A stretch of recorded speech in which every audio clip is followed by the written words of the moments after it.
जवानों आओ मैं तुम्हें उस शख्स की कहानी ना सुनाऊं, उस शख्स का वाक़या ना सुनाऊं जो सारा दिन रोज़ा रखता था, दिन को रोज़ा रखता, सारी सारी रात क़याम करता, रुकू करता, सजदों पे सजदे करता, मगर अफसोस जब रात का दूसरा पहर आता था ना तो गैब से आवाज़ आती थी, ओ नादान उठ जा, दफ़े हो जा, हमने तेरी नमाज कबूल नहीं की, हमने तेरे क़याम किए कबूल नहीं की, हमने तेरा रोज़ा रखा कबूल नहीं किया, मुसल्ले से उठ जा, दफ़े हो जा।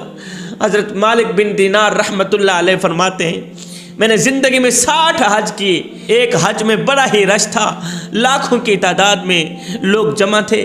कहता है मैं सोया, मेरी आंख लगी, नींद आई, ख्वाब में आसमान से 2 फरिश्ते उतरे हैं, एक दूसरे को कह रहे हैं कि इस दफ़ा किन किन लोगों का हज कबूल हुआ है, किन किन का नहीं हुआ। दूसरे फरिश्ते ने कहा इस दफ़ा सब का हज कबूल हुआ। लाखों की तादाद में लोग जमा हैं, लाखों की तादाद में दूर दराज से चलकर लोग हज करने को आए हैं, इस दफ़ा सबका हज कबूल हुआ है, मगर एक शख्स का हज कबूल नहीं हुआ। दूसरे ने कहा उसका नाम क्या है जिसका हज कबूल नहीं हुआ, कहाँ का रहने वाला है?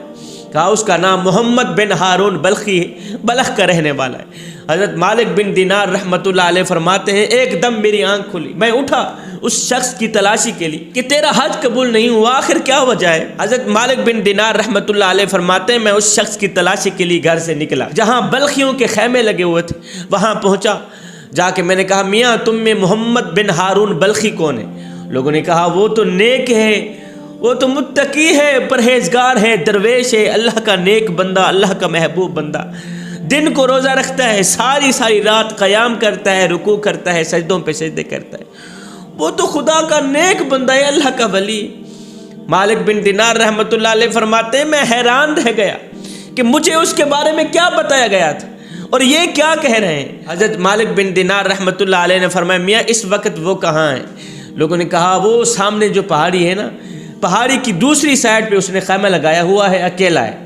हज़रत मालिक बिन दीनार रहमतुल्लाह अलैह फरमाते हैं मैं उस पहाड़ी की तरफ चल पड़ा। पहाड़ी की दूसरी तरफ जब मैं गया तो मैंने देखा उसने खैमा लगाया हुआ है। खैमे के अंदर जब मैं गया तो वो शख्स मुसल्ले पे बैठा नज़र आया, नमाज में मशगूल नज़र आया, कसरत इबादत के आसार उसकी पेशानी पे नज़र आ रहे थे, उसका एक बाजू कटा हुआ था। उसके सलाम फेरने के बाद जब मैंने उसे अस्सलामु अलैकुम कहा तो उसने कहा वालेकुम सलाम हज़रत मालिक बिन दीनार। फरमाते हैं फिर उस शख्स ने एक ठंडी सांस ली, सांस लेते ही उसने मुझे कहा क्या यही कहने आए हो कि इस दफ़ा भी मेरा हज कबूल नहीं हुआ? उसने ठंडी सांस लेते हुए कहा मालिक बिन दीनार इस दफ़ा भी यही कहने आए हो कि मेरा हज कबूल नहीं हुआ और ये मालूम करने आए हो कि मेरा हज कबूल क्यों नहीं हुआ? हज़रत मालिक बिन दीनार रहमतुल्लाह अलैह फरमाते हैं मियाँ अल्लाह के बंदे तुम में इतनी बसीरत है कि लोगों के दिलों पर छुपे हाल को जान लेते हो, इतनी बसीरत रख कर भी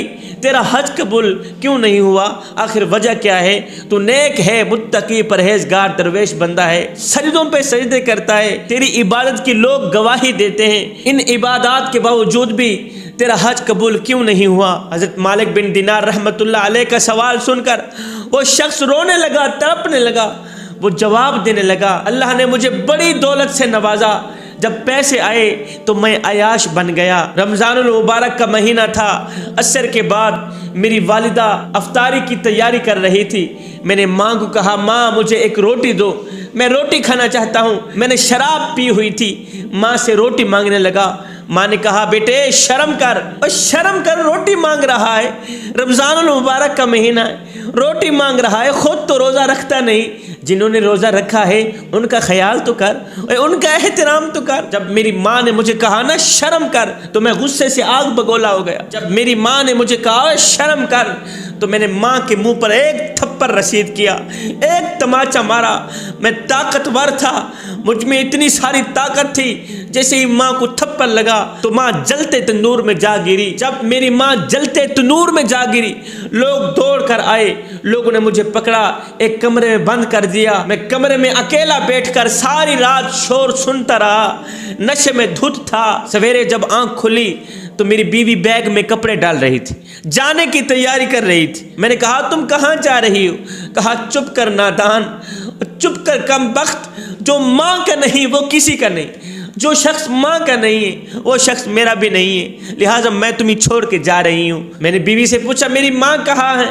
بیوی نے کہا وہ تو رات کو ہی دفنا دی گئی تھی۔ میں نے تڑپ کر کہا اور میری ماں کو دفنا دیا، مجھے کیوں نہیں کہا؟ لوگوں نے کہا تیری جلتی ہوئی ماں کہہ کے گئی تھی، تیری تڑپتی ہوئی ماں کہہ کے گئی تھی، تیری مرتی ہوئی ماں کہہ کے گئی تھی کہ میرے بیٹے کو میرا منہ نہ دکھنے دینا، یہ میرے جنازے کے قریب سے ہرگز نہ آئے۔ حضرت مالک بن دینار رحمۃ اللہ علیہ فرماتے ہیں جب اس نے مجھے یہ ساری کہانی سنائی تو میں نے بھی اس شخص کے منہ پر ایک تھپڑ رسید کر دیا، دماچہ مار دیا۔ میں نے کہا تو اسی کے قابل ہے، تیری کوئی نماز قبول نہیں ہوگی، تیرا کوئی حج قبول نہیں ہوگا۔ یہ سن کر وہ شخص رو کر کہنے لگا حضرت آپ دعا کریں اللہ مجھ پہ راضی ہو جائے۔ جب مجھے پتہ چلا کہ میری ماں جلتی جلتی مر گئی، کہا جب ماں کے مرنے کی خبر ملی تو میں نے وہ بازو کاٹ دیا، وہ ہاتھ کاٹ دیا جس ہاتھ سے ماں کو تھپڑ لگا تھا۔ حضرت پھر میں نے ساری جائیداد اللہ کے نام پہ قربان کر دی،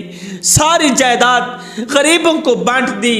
آج 24 سال بیت گئے ہیں، 24 سال کا عرصہ ہو گیا ہے، میں سارا دن روزہ رکھتا ہوں، ساری رات قیام کرتا ہوں، رکوع کرتا ہوں، سجدوں پہ سجدے کرتا ہوں، مصلی پہ پڑا رہتا ہوں۔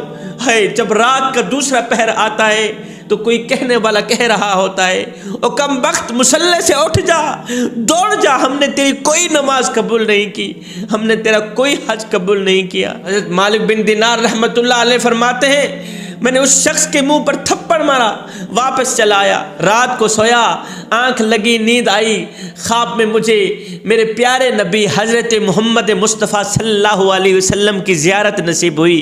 میرے کریم نبی میرے خواب میں تشریف لائے، میرے کریم نبی نے فرمایا، کہا مالک بن دینار اور تو اسے مایوس کیوں کر آیا ہے؟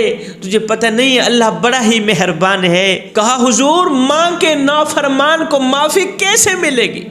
ماں کے نافرمان کو اللہ تعالیٰ کیسے بخشے گا؟ یہ سن کر میرے کریم نبی نے فرمایا اے مالک بن دینار جا کے اس شخص کو بتا دے کہ اے بندے تو پریشان نہ ہو، قیامت کے دن تیری ماں کی وجہ سے ہی اللہ تعالیٰ تیری بخشش فرمائے گا۔